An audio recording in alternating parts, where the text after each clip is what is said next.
협응력을 넘어서는 근력은 부상의 위험을 바로 가져오기 때문에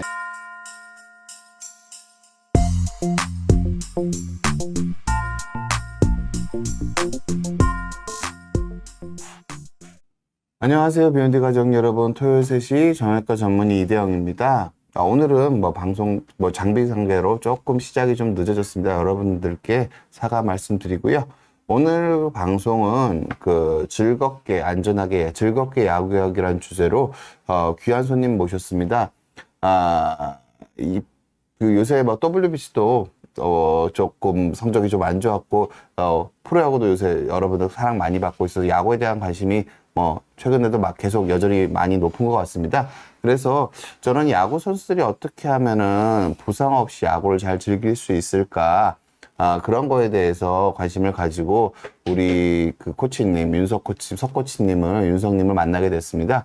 그래서 윤석님이랑 얘기를 하다 보니까 결국 기능적으로 잘 향상된 야구를 하기 위해서 그리고 부상 없이 야구를 잘 하기 위해서 어떤 것이 필요한지에 대해서 얘기를 좀 들어봤고 여러분들과 우리 석 코치님께서 어떻게 하면 기능적으로 향상된 야구를 하기 위해서 안내해 주시는 것들이 대부분 부상을 줄이고 안전하게 야구를 할 수 있는 방법과 많이 맞닿아 있다는 생각을 가지게 됐습니다. 그래서 여러분께서 이 방송을 보시면은 어떻게 하면 특히 어린 유소년들이 어떤 걸 우선순위로 야구를 할 때, 야구를 배워 나갈 때 야구 선수로서 대성할 확률을 좀 더 높이고 부상을 좀 더 줄일 수 있을 확률이 높은지에 대해서 좀 어떤 영감을 얻으실 수 있지 않을까라는 생각을 저는 하게 되었습니다. 일단 여기 석코치님 와서 반갑습니다. 네, 반갑습니다. 네. 일단 제가 석코치님 소개는 제가 일단 좀 먼저 해드리도록 할게요. 네. 석코치님 소개 화면 좀 보여주시겠습니까? 예. 석코치님은 대학 야구 선수까지 선수 활동하셨던 걸로 알고 있고요. 그리고 지금 야구에 대한 유튜브를 하고 석코치란 유튜브를 하고 계시고요. 구독자가 9만 정도 되시고 야구 유튜버 중에서 가장 상위권의 유튜버로 저는 알고 있습니다. 그리고 지금 근데 석코치님이 하시는 일 중에서 석코치님이 결국 하시는 활동이 대부분 더 파워랩이라는 센터를 운영하시더라고요. 거기서 파워 디렉터로 활동하고 계신다고 하는데 이 활동이 어떻게 보면 석코치님 활동의 가장 메인이신 것 같으세요. 더 파워랩이 어떤 곳인지 좀 소개를 좀 해주셨으면 합니다. 네. 더 파워랩은 단순히 야구의 어떠한 기술적인, 어떠한 폼적인 이런 어떤 메커니즘만 저희가 어떻게 보면 신경 쓰는 게 아니라 선수의 어떤 기능적인 능력에 의해서 그런 어떠한 메커니즘이나 이런 것들이 가장 그 선수에게 잘 맞게끔 어떻게 보면 자연스럽게 움직임이 만들어지고 그걸 통해서 이제 시합이라는 어떤 정말 중요한 상황에서 그런 퍼포먼스가 나와서 결과까지 또 나올 수 있도록 선수들을 관리하고 또 훈련을 하는 곳이라고 생각하시면 될 것 같습니다. 석코님 주로 파워랩에서 지도를 받으시는 네네네. 분들은 어떤 분들이 주로 더 파워랩을 이용하시나요? 저희는 사회인, 어떻게 보면 야구 동호인 분들도 계시지만 저희 어떻게 보면 저희 센터에 오시는 분들은 이제 학생들입니다. 프로야구를 꿈꾸는 이제 어린 학생들부터 해서 이제 대학생 아니면 프로 선수들 이렇게 생각하시면 될 것 같습니다. 선생님 더 파워랩을 하신 지 얼마나 되셨죠, 선생님이 지금?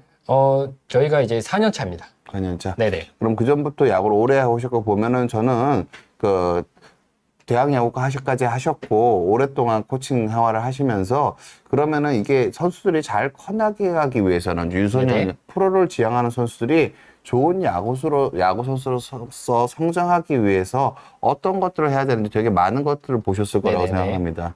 그러면은 선생님이 보시기에 야구 선수한테 제일 중요한 능력은 어떤 거라고 생각하세요? 운동 능력 중에서? 사실 저희가 알고 있는 모든 운동 능력들이 다 필요하겠죠. 근데 이거를 조금 더 순서로 나열을 하자면 어린 나이 선수들, 그러니까 어릴 때 어린 유소년 선수들의 어떠한 대상자로 좀 본다면 저는 일단 1번은 협응력이라든가 아니면 코어 능력 이런 어떠한 몸의 움직임을 어떠한 축을 잡아줄 수 있는 어떠한 기능적인 능력들이 좀 더 필요할 것 같고요. 그 능력을 이제 지탱할 수 있는 어떠한 근력들, 그러고 지구력은 야구에서는 조금 맨 마지막이지 않을까라고 생각을 하고 있습니다. 뭐 이렇게 야구가 보통은 그럼 선수들이 커나가면서 네네. 어린 선수들이 계속 이렇게 파워랩 같은 데서 보시면은 그러니까 어떤 능력이 우리나라 선수들이 좀 선생님이 제일 많이 가르치게 되시는 부분은 어떤 부분이세요? 실질적으로 그 선수를 지향하시는 분들이 왔을 때 선생님이 제일 많이 조언 드리는 부분은 어떤 부분이 좀 더 많으신 것 같으세요? 운동 능력 중에서는?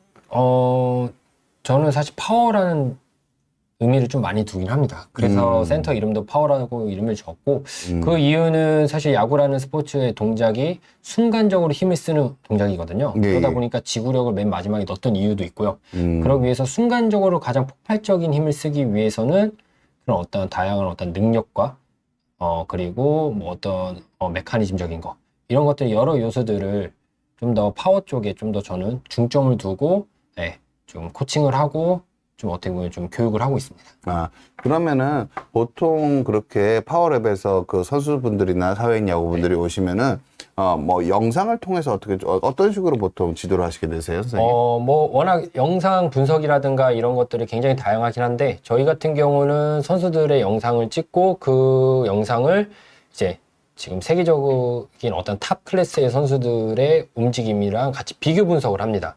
그 이유는 세계적인 탑 클래스 선수들도 결국은 폼은 다르지만 그 선수들이 그만큼의 어떤 능력과 퍼포먼스와 결과를 내기 위해서 공통적으로 나오는 그 선수들의 어떤 움직임들이 있거든요. 예, 예. 그 포인트를 지금 저희 센터에 온 선수들이랑 비교를 통해서 어떤 것들이 잘 안 돼 있고 어떤 것들을 앞으로 만들어 가야 된다는 어떤 솔루션을 주면서 수업을 어떻게 보면 시작을 하고 그렇게 좀 체계적으로 좀 잡고 있습니다.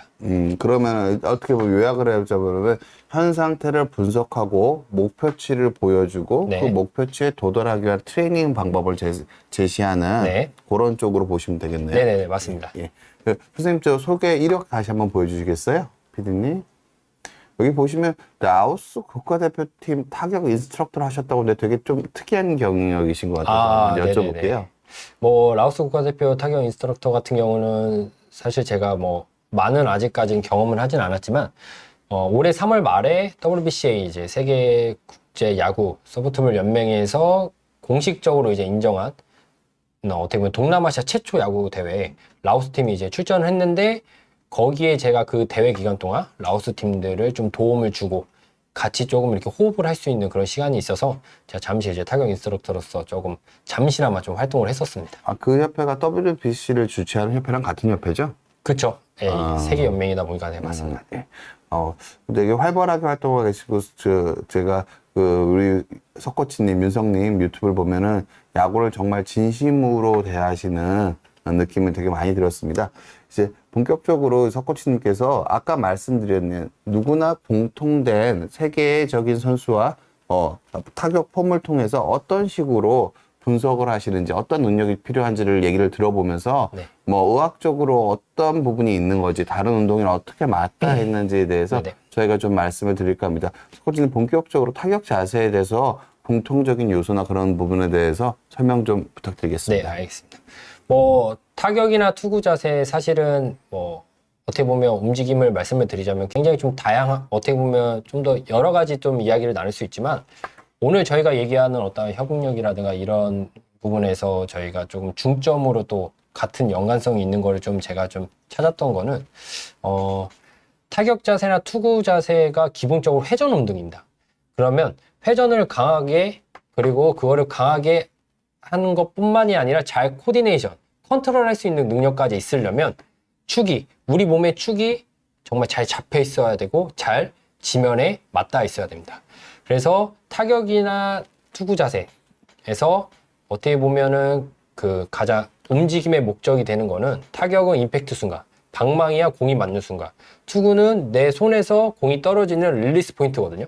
보시는 것처럼 이 타격 자세 선수는 이제 하퍼라고 메이저리그에서 굉장히 뛰어난 선수인데 이 선수가 파워로서는 굉장히 조금 메리트가 있고 메이저리그에서도 굉장히 상위 클래스의 선수인데 이 선수의 위의 사진을 보시게 되면 과거의 사진이고 밑에가 이제 현 시점인데 지금 임팩트 순간에 위에는 제가 아까 말씀드린 것처럼 축이 무너지고 코어가 무너지고 협응력이 잘 안 된 상태에서 지금 보시는 것처럼 상체가 앞으로 이렇게 쏠리면서 풀려 있는 거를 여기 이제 시청자분들도 충분히 네, 찾을 수 있는 부분이고 눈에 보이는 것은 허리가 네. 좀 꺾여 있는 것 같습니다. 그렇죠. 앞으로 예. 이렇게 쏠려 있고 예, 예. 지금 밑에 있는 사진은 어떻게 보면 코어와 축과 모든 이런 협응력이 한 번에 이루어지면서 굉장히 코어가 쭉 펴지면서 상체가 꼿꼿하게 이렇게 쭉 다리부터 이렇게 쭉 펴져 있는 느낌을 볼 수 있거든요. 예, 예, 예. 그렇기 때문에 그만큼 이 방망이가 강하게 나오는 거를 지탱할 수 있는 힘이 그만큼 강하기 때문에 위아래 어떻게 보면 똑같이 공이 맞았을 때 당연히 확률상 안타나 홈런이라든가 좋은 타구 어떤 좋은 결과를 만들어낼 수 있는 확률이 밑에 있는 움직임이 훨씬 더 높다라고 볼 수 있을 것 같습니다. 네, 제가 보면 저 밑에 자세를 저 타격 네. 스윙폼을 보면은요. 네네. 그러니까 저 야구 선수 타자지만 허벅지가 엄청나게 두꺼운 게 맞습니다. 예. 경륜 선수나 단거리 네네네. 육상 선수처럼 허벅지가 아주 두꺼운 것 같아요. 네네. 요새는 야구 선수들한테도 타자들한테도 저런 덕목이 좀 요구되나 봐요, 선생님. 그럼요. 예, 지금 잘 보신 것처럼 해외 어떻게 보면 오타니 선수라든가 이런 선수들도 보면은 메이저리그 가서 사실 어떤 기술적인 맥락보다는 이런 어떤 스트렝스, 근력, 어떤 이런 협응력, 이런 어떤 기능적인 능력에 더 많은 시간을 투자하고 자기의 어떤 능력을 키우기 위해서 많은 노력을 좀 쏟았다는 어떤 기사나 그런 사례들을 좀 많이 본 적이 있습니다. 근데 저렇게 강한 허벅지가 유지가 되려면 네네. 허벅지 힘이 큰데 네. 몸이 꺾이지 않으려면 결국 저는 저 하퍼 선수의 저 두 개의 사진의 차이 중에 하나가 코어가 얼마큼 잘 버텨주느냐랑 아주 밀접한 관련이 있다고 생각합니다. 맞습니다. 네. 아랫배 쪽에 코어가 힘이 잘 들어가 있는 상태에선 절대로 위의 자세처럼 나오지가 않거든요. 네네. 결국은 코어가 아주 강하게 힘이 들어가 있고 호흡이 정확하게 컨트롤 되는 상태에서 스윙을 돌릴 때 네네. 저런 아래 자세처럼 지면 반발력까지 활용하면서 코어가 완벽하게 잡으면서 몸이 타구에 힘을 실 수 있지 않을까 생각이 드는데 네네, 선생님 맞습니다. 어떻게 생각하세요? 선생님 정확히 보셨습니다. 예, 예. 예. 그렇죠. 저런 식으로 보통 우리가 코어라고 얘기하는 게 네네. 결국 아랫배고 몸 안에 원통을 쓰는 거거든요. 숨을 쉬는 공간이고 아랫배, 등 쪽 근육, 숨 쉬는 근육이 하나의 원통으로 돼 있어야지 이 원통이 꺾여버리면 우그러져 버리면은 코어가 원통으로 작용을 못 하게 됩니다. 네네. 그러면은 회전할 때 원통을 중심으로 돌리는 게 회전 반경도 좀 더 안정적이고 네네. 팔꿈치나 손목으로 보정할 필요도 좀 더 적어집니다. 음, 그래서 좀 더 그런 팔꿈치를 손목으로 보정한다는 것 자체가 타구에 힘을 실을 때 좀 더 불리하게 작용할 가능성이 많다고 생각합니다. 그래서 파워를 내는 데는 저는 그 정형외과 의사적인 견해에서 볼 때 절대적으로 아래 자세가 훨씬 더 유리하고 여러분들이 저 자세를 보면 힘을 받을 거라고 생각하신 느낌이 들잖아요. 네네. 그거 제가 설명을 드린 겁니다. 저런 식으로 몸의 원통이 꺾이지 않아야 됩니다. 네네. 꺾이지 않아야 되고, 근데 저렇게 스윙을 하면은 임팩트가 좀 더 어렵진 않나요, 선생님? 저렇게 간결한 스윙 폼이잖아요. 어떻게 보면 저게. 밑에 있는 폼 예, 말씀이시죠? 예. 네네. 좀 임팩트가 더 어렵지 않나요, 선생님? 임팩트가 어렵다기보다도 어떻게 보면은 밑에 있는 움직임은 아까도 말씀드린 것처럼 어떤 우리가 폼적으로 어떤 접근하기보다는 저런 어떤 기능적인 능력을 통해서 자연스럽게 저 움직임이 나오게끔 만드는 게 사실 포인트. 오케이. 알겠습니다. 그러니까 코어를 강하게 만들고 협응력을 충분히 길러서 스윙했을 때 자연스럽게 저 폼이 나와야지 네네. 저 자세를 억지로 만들려고 연습하는 야구 유망주는 안 된다. 그 말씀이신 거죠? 그러니까 방금 정말 좋은 네. 포인트를 찍어주셨는데 예. 그 기능적인 게 안 됐는데 저 자세를 따라하는 거는 당연히 부상을 굉장히 초래할 수가 있는 거죠. 네. 컨택도 안 돼요. 그러면은 결국은 타자로서 최근에 요새 WBC 보면 일본의 장타자들이 되게 많아졌더라고요. 굉장히 많았습니다. 네, 결국 그런 것들이 한국 야구가 상대적으로 일본 야구들보다 저런 식으로 코어와 파워를 기르는 연습에서 최근에 조금 상대적으로 그 세계적인 추세에 좀 떨어진 게 아닌가라. 네. 그렇게 염려하시는 분들도 있는데 생각이 비슷하신지 어떻게? 이 부분은 제가 마지막 저희 해외 사례 때 제가 한번 더 좀 자세하게 한번 좀 찝어서 좀 말씀드리도록 하겠습니다. 예. 네. 알겠습니다. 지금 야구 그 타격 모습 한 번만 더 보여주시겠어요? 네. 그럼 여기서 조금 보시면은 지금 그러니까 그 위의 자세랑 아래 자세랑 비교했을 때 그럼 근력은 그러니까 저게 다리 힘도 근력은 어떤 자세가 근력이 더 많이 필요한 자세인가요, 선생님? 당연히 밑에 왜 밑에 자세가 근력이 더 많이 필요해요? 그만큼 에너지를 쓰기 위해서는 그거를 버티려면 근력이라는 요소가 있어야지만 더 강한 에너지와 출력을 쓸 때 그걸 버틸 수가 있기 때문에 네. 하체 힘이 훨씬 더 강해야지 저 타격 폼이 나올 수 있다. 네네. 그 말씀을 해주시는 맞습니다. 거죠? 예. 그렇죠. 저도 그런 얘기, 강한 하체 힘과 그러니까 근데 제가 언제나 여러분들한테 꼭 말씀드리고 싶은 거는 야구를 하실 때 꼭 말씀드리고 싶은 건 코어가 협응력이 되는 범위 안에서 근력이 큰 게 의미가 있죠. 네네. 협응력이 안 되는데 그냥 무작정 헬스만 해서 몸이 둔해지면은 운동하는 거는 훨씬 더 안 좋은 결과가 있을 네네, 수 있습니다. 그러니까 언제나 근력이 중요하긴 하지만 우리 서코치님께서 말씀 주시는 근력이라는 거는 언제나 협응력 범위 안에서 네네. 있는 근력이라고 봅니다. 보통은 제가 의사로서 보면은 일반적으로 가장 비슷한 메커니즘의 협응력 운동이 골프거든요. 맞습니다. 예, 근데 골프랑 이 야구의 가장 큰 차이점은 뭐냐면은요. 골프는 언제나 공을 정확하게 맞춰야 되기 때문에, 그러니까 골프는 타율이 18인 운동이잖아요. 거의 그죠, 맞아요. 9할이, 네, 9할이나 9.5할인 타자랑 비슷하기 때문에 네. 파워를 기르는 게 상대적으로 훨씬 더 덜 중요합니다. 정확하게 맞추는 게 더 중요하기 때문에 골프 선수들도 웨이트를 해서 허벅다리가 굵긴 하지만 저 정도로 굵어지진 않아요. 골프 선수들은.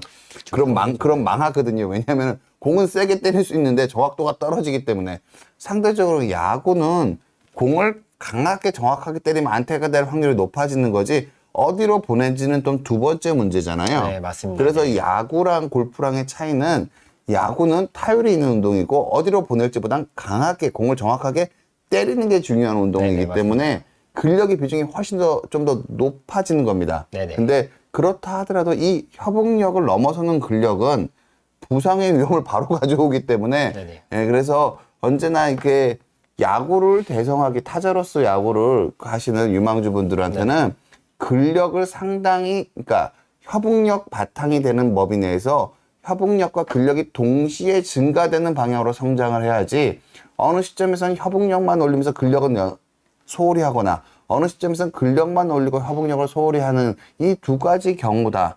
보통 야구 선수를 성장은 좀 해로울 것 같다는 느낌이 드는데 어떻게 생각하세요, 선생님?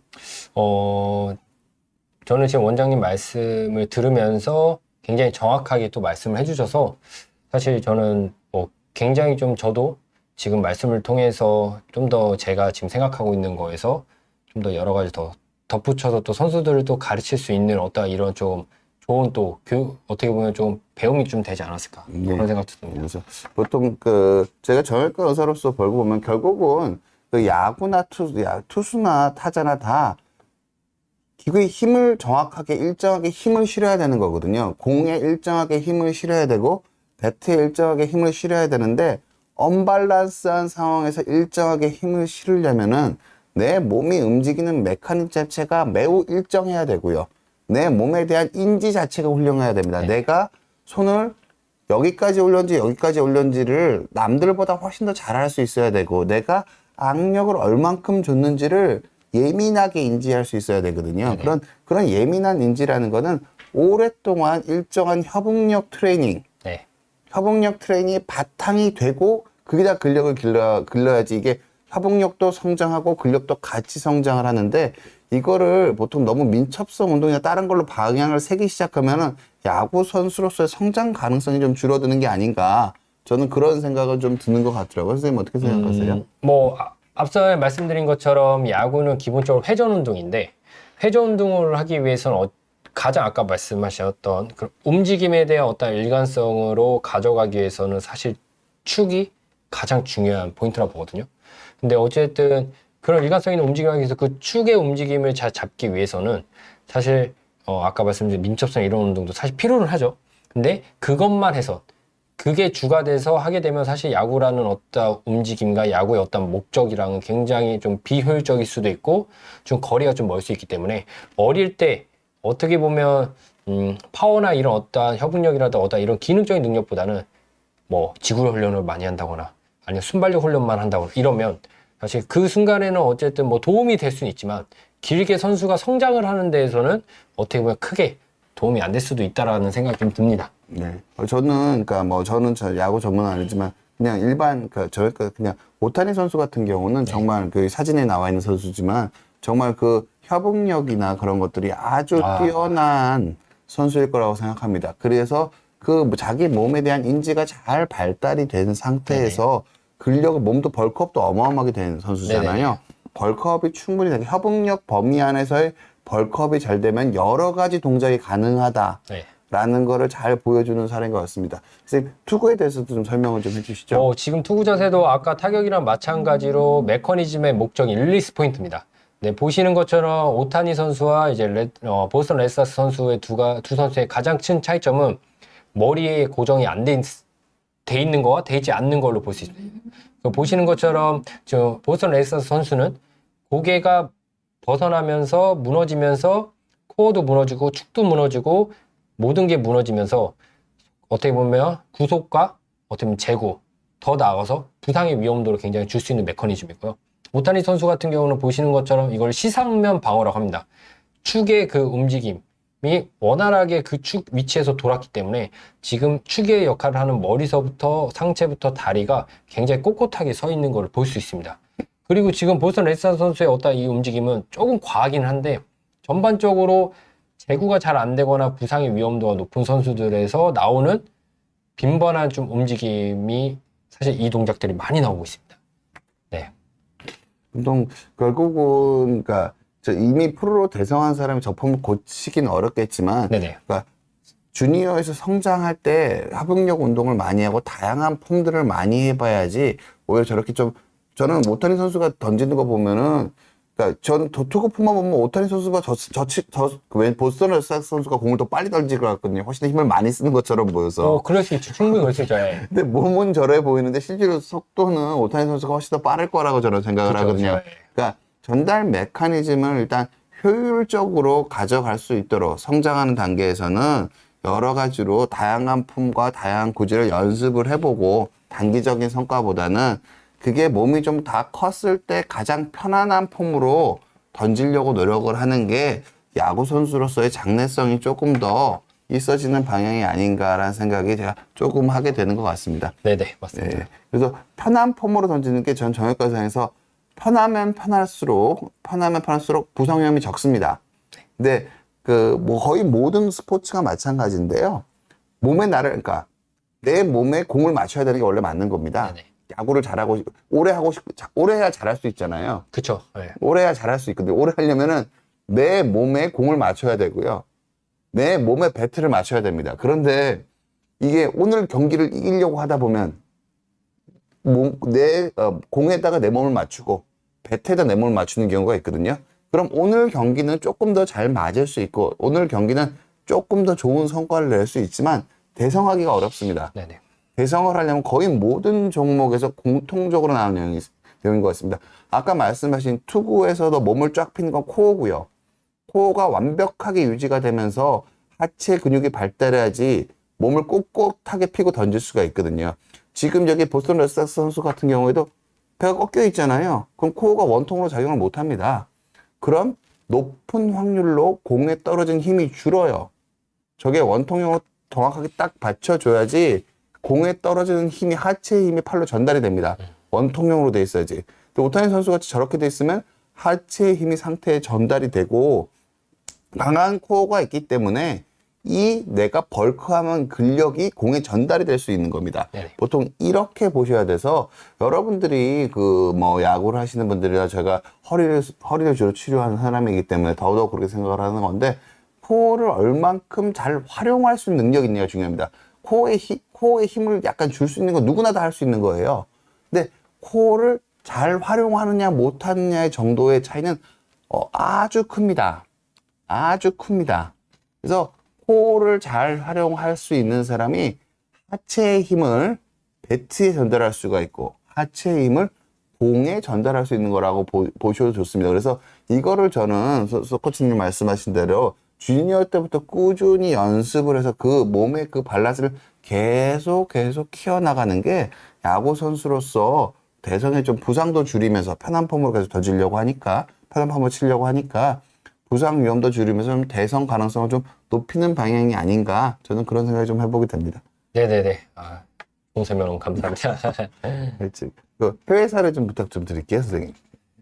사실 이거는 그냥 아까 코어 운동을 활용한 타격 자세인데요. 저도 우연치 않게 인스타그램 보다가 되게 신박해서 보시면서 이 선수가 풍선을 한번 불었다가 불었다가 그러고 방망이를 쳐요. 아, 그래요? 그러면 제가 이제- 영상 한번 보고 네. 좀 빠르게 돌아가는데 그렇죠. 그러면 호흡을 하면서 자연스럽게 코어의 힘을 안정화시키고 그러고 치면서 이제 그거를 어떻게 훈련으로 이제 응용을 한 것 같은데 이걸 이제 인스타그램 보다가 이제 좀 재밌을 것 같아서 예, 혹시나 여기 뭐 유소년 어린이들이나 뭐 부모님들 보신다면 이렇게 좀 도구를 활용한 다양한 운동을 해보면 좋을 것 같아서 좀 가져왔고요.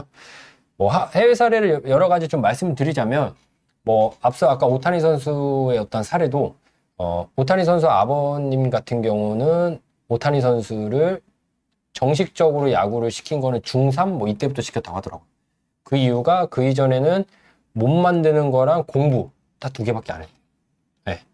그러고 지금 사사키 루키라고 이제 일본에서 지금 가장 기대되는 이제 공이 정말 가장 빠른 선수도 이제 롯데 이제 지바 롯데라는 팀에 갔을 때 1년 동안 공을 안 만지고 몸만 만드는 것만 하고 2년째 됐을 때 이제 복귀를 해서 공을 던졌다 하더라고. 그러니까 이런 사례들 뭐 아니면 요번에 이제 가장 저는 이제 조금 사례로 좀 말씀드리고 싶은 거 하나가 이번 WBC인 것 같아요. 네. WBC를 통해서 특히나 일본이나 우리나라의 어떤 야구에서의 어떤 격차가 저는 이 파워 지금 저희가 원장님을 앞서 얘기했던 이 능력에서 지금 가장 큰 차이점이 지금 나오지 않았나. 그 시작이 여기서부터 시작되지 않았나 생각이 들어요. 그 이유가 일본이라는 나라는 5년 전부터 미국의 이런 여러 가지 이런 피지컬이나 어떤 트레이닝이나 여러 가지 이런 것들을 받아들이기 시작하면서 많은 유소년 야구나 이런 데 전파하고 거기서 좀 적용하고 이런 것들이 계속 지속적으로 이루어지면서 그걸 통해서 지금 정말 괴물 같은 선수들이 하나씩 나오고 있고 네. 그리고 이번 WBC를 우승을 통해서 증명을 보였거든요. 그리고 특히나 타자들 같은 경우는 이전에는 일본 타자들이 흔히 얘기하는 교타자 아까 네, 말씀하신 예. 민첩성을 어떻게 보면 최대한 활용해서 치는 타자들이 굉장히 많은 그런 스타일의 선수들이 많았었는데 어느 순간 일본에는 굉장히 파워 히터들이 많아지기 시작했어요. 풀스윙을 하고 평균 홈런도 리그 홈런을 보면 우리나라보다 월등히 많고 네, 이런 걸 보면서 왜 선진 야구에서의 어떤 변화 이런 사례들이 저희가 앞서 얘기한 것들이 정말 얼마나 중요한지 네, 그런 것들을 조금 말해주는 어떠한 좀 사례지 않나라고 좀 생각이 듭니다.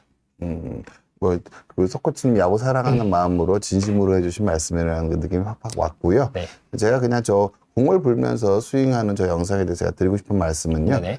결국 인지입니다. 음, 내 몸이 어떻게 움직이는지를 잘 아는 사람이 야구도 잘하는 겁니다. 네네. 무슨 뜻이냐면은 저렇게 풍선을 부는 것에서 내가 배의 힘을 어떤 식으로 줘야 되는지 그냥 통으로 힘을 주는 게 아니라 그 복부 내부를 부풀렸다가 줄이면서 내 겉에 있는 배 거죽 근육이 아니라 배 속 근육에 실은 힘을 줘야 되거든요. 이게 네네. 회전하는 운동은 여러분들한테 제가 맨날 허리 재활할 때도 맨날 드리는 말씀인데 배 겉근육에 힘을 주면은요 허리 압력이 증가하고 몸은 안 돕니다.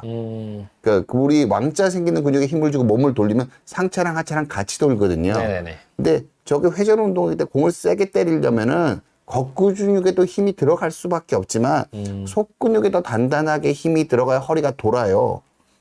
제가 뭐 이현지 프로님이랑도 같이 말씀드렸지. 이현지 프로님은 배가 오목하게 들어간 상태에서 호흡을 내뱉고 내뱉은 사이에서 숨을 참으면서 돌리라고 그러거든요. 골프는 아예 그렇게 얘기를 합니다. 야구는 그 정도는 아닐 거예요. 야구는 그 정도 그러니까 상체랑 하체랑 약간 같이 돌아도 되니까요. 근데 골프는 상체랑 하체랑 완전히 따로 도는 형태로 돌아야지 잡아채는 힘을 최대로 주거든요. 그래서 골프랑은 조금 다르겠지만 기본이 되는 거는 배 속근육에 힘이 강하게 들어가 있는 상태에서 네. 겉근육, 근데 골프는 팔 힘을 그렇게까지 많이 쓰지 않기 때문에 겉근육에 힘을 안 줘도 되는데 야구는 공을 때리려면은 팔에 힘을 줘야 되거든요. 팔에 어느 정도 강한 힘을 줘야 되고 공을 채도 세게 잡아야 되고 골프보다는 채도 더 무겁고 그러면은 이게 겉근육에도 힘이 들어갈 수밖에 없습니다. 근데 배 겉근육에는 상대적으로 힘을 적게 주고 속근육에 힘을 많이 줄 수 있는 능력을 가진 사람이 공을 부드럽게 스윙이 부드럽다는 평가를 듣는 거고 공을 멀리 날릴 겁니다. 세게 때리고 그냥 겉속 구별하지 않는데 저렇게 숨쉬기 같은 거 훈련을 하면은요 저게 뭐냐면은 겉근육에 힘을 풀어야지 저게 되거든요. 배 겉근육에 힘을 쫙 줘서 배가 아예 안 움직여 저게 안 되거든요. 오히려 속근육에 힘을 주고 배 근육은 조금, 뭐 실질적으로는 코어 운동을 한다면은 배 아래쪽엔 힘이 들어가고 윗배로 결국 숨이 약간씩 왔다 갔다 하는 거. 윗배도 힘이 들어가 있지만 윗배가 약간씩 왔다 갔다 하는 거거든요. 그래서 그거를 하면서 약간 배를 풀어주고 나서 아랫배에 힘을 주고 공을 치는 걸 하는 겁니다, 실은. 이게 여러분들이 이걸 체계적으로 그 설명을 잘 못 들어보셔서 그런 거지, 요렇게 돌아가는 겁니다. 그래서 저런 것들이 내 몸이 돌아가는지, 내 배 속 아랫배에 힘을 잘 주고 있는지 인지하는데 상당한 도움을 줄 거라고 생각을 합니다. 네네. 저런 행동들이. 그래서 보통 운동하실 때, 그 야구를 하실 때 코어의 중요성, 내 속근육에 더 힘을 주고 겉근육엔 상대적으로 힘이 적게 들어가야 되고, 겉근육에 힘을 주는 건 내가 팔에 힘을 쓰는 거랑 연결돼서 힘을 준다고 생각을 하셔야 됩니다. 보통은 실질적으로 하체 배 속에 있는 코어는 다리랑 연결되는 거고요. 네네. 윗배 근육은, 그 왕자 새기는 근육은 상체랑 연결이 됩니다. 여러분이 해보시면 압니다. 팔에 힘을 써서 물건 들려고 하면은 윗배 힘을 주는 거고요. 아랫배로 부딪지만, 아랫배로 다리만 드시는 거 하면은 아랫배에만 힘이 들어가거든요. 네네. 그게 좀 다른 거라고 보시면 되지 않을까. 그래서 트레이닝 할 때 그런 거를 좀 생각하고 트레이닝 하시면 도움이 되지 않을까 생각을 하고요. 선생님, 코어 단련하는 거에 대해서는 뭐 야구 선수, 어린 선수들이나 선수들한테 뭐 조언해주고 싶은 거 혹시 있으실까요? 뭐 조언이라는 거는 이제 뭐 제가 지금 갖고 온 이런 훈련 도구를 통해서 좀 활용하면 좋을 것 같아요. 이거는 이제 밴드인데 뭐 유소년 어린이들이다 보니까 뭐 어떻게 무거운 어떠한 예. 예, 무게가 굉장히 많이 가는 어떠한 훈련 도구보다는 이런 밴드를 통해서 예, 최대한 본인이 몸으로 버틸 수 있는 어떠한 범주 내에서 훈련을 하면 굉장히 조금 어떤 부상이나 이런 것들 없이 정말 좀 어린 친구들도 힘이 없어도 편안하게 좀 할 수 있는 것 같고요. 그리고 이거 같은 경우는 저희 센터에 오는 시그니처 같은 겁니다. 아쿠아 볼인데요. 아쿠아 백 뭐 이렇게 여러 개 이제 모양이 있는데 이게 보시는 것처럼 안에 물이 들어있어요. 그래서 일반적으로 어떻게 보면 이제 덤벨이나 이런 것들은 움직임이 어느 정도 예측을 한 상태에서 저희가 하지만 이거 같은 경우는 물이기 때문에 움직임을 예측할 수 없는 상태에서 타격 자세라든가 투구 자세 같은 거를 운용해서 하다 보면 움직임에 어떻게 보면 불안정성이 더 심하기 때문에 아까 시합에서의 우리의 어떤 타격이나 투구 자세는 안전한 상태보다는 불안정한 상태가 훨씬 많거든요. 거기에 더 많이 노출되어 있습니다. 그래서 그런 노출되어 있는 환경에서 우리 몸이 스스로 순간적으로 안정적으로 그 목적까지 로테이션을 해서 결과를 만들어낼 수 있는 어떤 안정적인 거를 만들기 위한 어떻게 보면 기능적인 능력에 굉장히 많은 도움을 되는 훈련 도구거든요. 그래서 이런 식으로 이런 아쿠아볼, 아쿠아백 아니면 이런 밴드를 통해서 유소년 선수들은 어릴 때부터 원장님께서 말씀하신 것처럼 협응력이라든가 이런 어떤 기능적인 능력을 좀 일찌감치 하는 게 결국 나중에 유리합니다. 아까 말씀하실 때 두 가지 말씀드리고 싶은 게 있는데요. 요거 아쿠아볼 가지고 왔다 갔다 하면 아랫배에 힘 주게 됩니다. 윗배보다는 아랫배에 힘이 더 들어가야지 임밸런스에 적응하려면 결국 하체랑 상체랑 연결이 되는 건데요. 하체가 몸통이랑 연결되려면 아랫배 힘이고요. 상체가 뭐 다리랑 연결되면 윗배 힘이고 뭐 이 정도로 보시면 되거든요. 그래서 이 코어를 계속 단련하는데 이게 되게 중요한 동작이고 이거를 인지를 끌어올리면 끌어올 수 있을 정도로 그러니까 있으면 있을수록 자기의 활용도가 높아지면 힘의 전달의 효율성이 높아집니다. 그런데 이런 트레이닝은 저는 그냥 부상 방지를 위해서도 운동을 하는 동안 단 한순간도 놓으면 안 되는 트레이닝이라고 생각합니다. 왜냐하면은 껍데기에 글로벌 머슬들만 계속 강하게 트레이닝을 하게 되면은 허리에 떨어진 힘을 완충하는 능력이 떨어지기 때문에 부상 위험만 점점 더 커집니다. 그리고 선생님 말씀하시는 것처럼 이 코어랑 협응력을 계속 단련하다 보면은 내 몸에 맞는 자세가 저절로 찾아지게 됩니다. 그래서 언제나 트레이닝을 하실 때 협응력 운동을 언제나 빼놓지 말고 하셨으면 좋겠고요. 그리고 석코치님 말씀하신 것처럼 이게 근력이 뒷받침되면 협응력이 필요한 거지 협응력만 필요한 게 아니에요. 교타자 스타일로 민첩작이랑 협응력만 있으면 선수를 대성하기가 어렵습니다. 현대 시스템에서는. 그래서 언제나 근력도 계속 끌어올리면서 협응력 기반의 근력을 계속 너무 어린 친구가 너무 근력 위주로 하면 무리가 될 수가 있습니다. 근데 협응력은 최대한 끌어올리면서 근력을 같이 해주는 게 이게 의미가 있는 거지 근력과 협응력 단련이 어렵다고 민첩작 훈련을 확 돌아버리면은 성장 가능성이 줄어들 가능성이 크고 오히려 부상 위험이 좀 더 커질 가능성이 더 큽니다. 그래서 언제나 협응력 기반의 회전 운동이기 때문에 내가 코어를 잘 활용하는 것만큼 야구 선수로서 부상도 줄이고 성장 가능성이 커질 거라고 보셨으면 좋겠고요.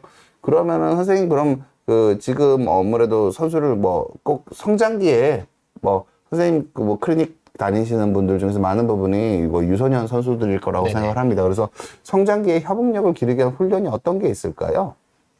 성장기 뭐 방금 말씀드린 것처럼 이 두 가지로 하는 운동들이 가장 일단은 대표적인. 가장 대표적이고 사실 여기서 응용하면 뭐 맨손으로 할 수 있는 것도 굉장히 많고요. 예, 예. 그리고 저는 어릴 때는 기본적으로 달리기 뛰는 자세 연습을 좀 많이 하면 좋을 것 같아요. 특히나 투구 패턴 같은 경우는 달리기 뛰는 동작이랑 굉장히 예, 관련성이 굉장히 높고요. 그리고 달리기 뛰는 동작 플러스로 스피드 있게 뛰는 훈련들. 그래서 달리기는 사실은 뭐 나이 제한 없이 누구든지 부담 없이 할 수 있는 또 포인트이기 때문에 예. 제가 그 부분에 대해서 좀 조언을 좀 드리면은요. 야구 선수들의 성공한 야구 선수들의 몸은 마라톤 선수의 몸이 아닙니다.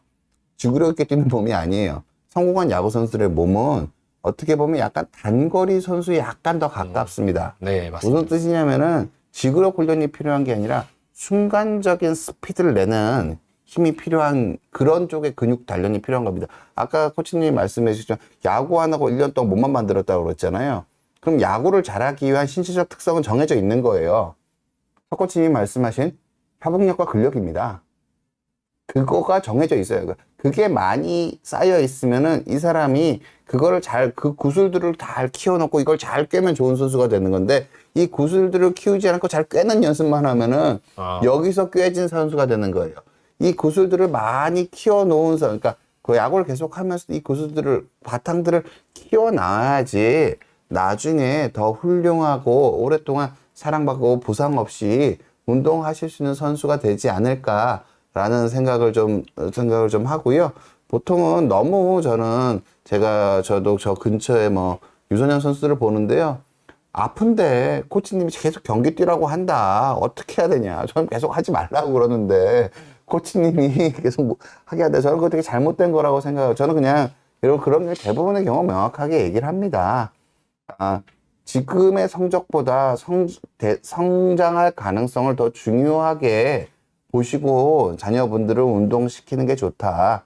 지금의 성장보다는 그리고 너무 단기적인 성과에 집착하면 이 협응력이랑 근력을 기르는데 소홀해지는 경우가 많습니다. 맞습니다. 단기적인 성과에 집착하면은 민첩성을 자꾸 하려고 하고 지구력을 자꾸 키우려고 하고 다른 것들을 많이 하는 경우가 많은데 단기적으로 어차피 저는 이렇게 생각합니다. 성공하는 사람은 소수입니다. 그 성공할 수 있는 본 바탕을 키우는 게 우선이 돼야지 본 바탕을 키우지 않으면서 지금 당장 성과를 내려고 하는 거는 장기적으로 봤을 때 별로 좋은 결과를 내기 어렵지 않나라는 생각이 있고 아까 석 코치님도 말씀하신 최근 한국 야구가 상대적으로 그러니까 지금도 훌륭하고 전 세계 3대 리그라고 평가를 받지만 상대적으로 격차가 벌어진 것처럼 보이는 게 우리가 이런 기본기들을 좀 키우는 게 부족하지 않았나라는 염려를 해주시는 것 같았습니다. 네네, 맞습니다. 뭐 제가 지금 원장님께서 너무 우리나라 야구 발전까지도 이렇게 고민해 주실 줄 말씀해서 너무 감사하고요. 뭐 제가 좀 덧붙이자면 정말 지금 원장님께서 말씀하신 내용들이 다 맞습니다. 너무 예, 진짜 지금 현재 우리나라 야구에 굉장히 필요한 부분들을 지금 말씀해 주셔서 너무 감사하고요. 지금 말씀하신 것처럼 진짜 지금 당장의 어떠한 성과와 결과 그거에 사실 너무 저희가 집중이 되게 되면 정말 성장이랑은 점점 거리가 멀어지고 그러고 더 나중에 대성할 수 있는 선수들이 나올 수 있는 기회가 점점 줄어들기 때문에 이런 부분들이 저를 포함해서 많은 이제 야구 업계에 계시는 분들이 다 같이 좀 노력을 해야 되지 않을까. 네. 뭐 그런 생각도 좀 듭니다. 저는 실제로 석 코치님이랑 얘기하면 석 코치님 같은 분들이 많이 생기셔서 야구에서 가장 중요한 운동 능력이 뭔지 어린 선수들이 키워나가야 되는 능력이 뭔지 그런 것들에 대해서 계속 조언해 주시는 분이 필요하지 않나 생각을 합니다. 네네. 어떻게 보면은 우리나라 학원 스포츠들은 당장의 성과에 너무 목을 맬 수밖에 없는 그런 상황이기 때문에 그 학원 지도자분들이 그것까지 다 챙기면서 할 만한 충분한 인적 풀이 안 될 거예요. 저 그거 너무너무 잘 알거든요. 그분들을 비난하는 뜻이 전혀 아닙니다. 네. 근데 그런 상황에서 부모님들이나 학생들이나 아니면 석코치님 같으신 분들이 그런 조금 어쩔 수 없이 빈 자리 같은 것들을 조금씩 채워주시는 쪽으로 활동을 해주시는 게 우리 어린 선수들이 건강하게 좋은 선수로 성장하고 우리나라 프로야구의 발전에 뭐 필요한 부분이 아닌가 저는 그렇게 생각을 합니다. 네네. 그래, 뭐 선생님 그 영상들 보면 프로 선수님들이랑도 많이 영상들 하시고 어린 선수를 지도하는 영상 많이 해주시고 그래서 그런 노력들이 너무 좋고요. 그런 노력들이 더 쌓여서 우리나라가 좀 더 좋은 야구를 할 수 있는 나라가 되는 게 석코치님께서 그 큰 힘을 보태주실 거라고 저는 생각을 합니다. 네. 석코치님 마지막으로 코치님, 그러니까 저는 그러니까 야구를 전문적으로 하고 싶으신 분들한테 해주고 싶은 코치님으로서 오랫동안 야구를 해오셨고 오랫동안 현장에서 코칭을 해오고 계신 선생님으로서 한 말씀, 당부 말씀. 뭐 사실 제가 이런 얘기를 할 만큼의 뭐 사실 어떠한 위치나 뭐 그런 능력을 갖고 있지는 않지만 저는 그래요. 유일하게 스포츠 중에 실패가 용납이 되는 스포츠가 야구인 것 같아요. 그 중에 이제 뭐 타격 같은 경우는 더 그런 부분이 더 크죠. 그래서 저는 어린 선수들한테 좀 해주고 싶은 이야기는 많이 좀 실패를 해봤으면 좋겠습니다. 실패를 해봐야 홈런이라는 어떤 경험을 할 수 있고요. 실패를 해봐야 정말 몸쪽 깊숙이 공을 던질 수 있고요. 실패를 해봐야 정말 멋있는 플레이, 수비와 도루가 나올 수 있을 거라 생각이 들거든요. 그래서 시도하지 않는 것이 진짜 실패라고 얘기를 하더라고요. 그래서 많이 시도해보고 도전해보고 실수하고 실패를 하는 게 지금 여러분들이 해야 될 가장 중요한, 어떻게 보면 가장 중요한 거지 않나라고 생각이 듭니다. 네. 그래서 이제 뭐 비욘디라는 정말 우리나라 최고의 의학 채널에 또 이렇게 원장님께 초대해 주셔가지고 아닙니다. 너무너무 감사드리고요. 네, 이걸 통해서 뭐 야구를 하는 이제 많은 어린이들과 부모님들이 조금이나마 좀 도움이 되고 조금이나마 야구를 하는데 조금 도움이 됐으면 좋겠습니다. 전 즐겁게 부상 없이 운동하셨으면 좋겠습니다. 네네, 제 바람은 감사합니다. 그겁니다. 네. 토요일 3시 여러분 너무 감사했습니다. 감사합니다. 감사합니다. 예.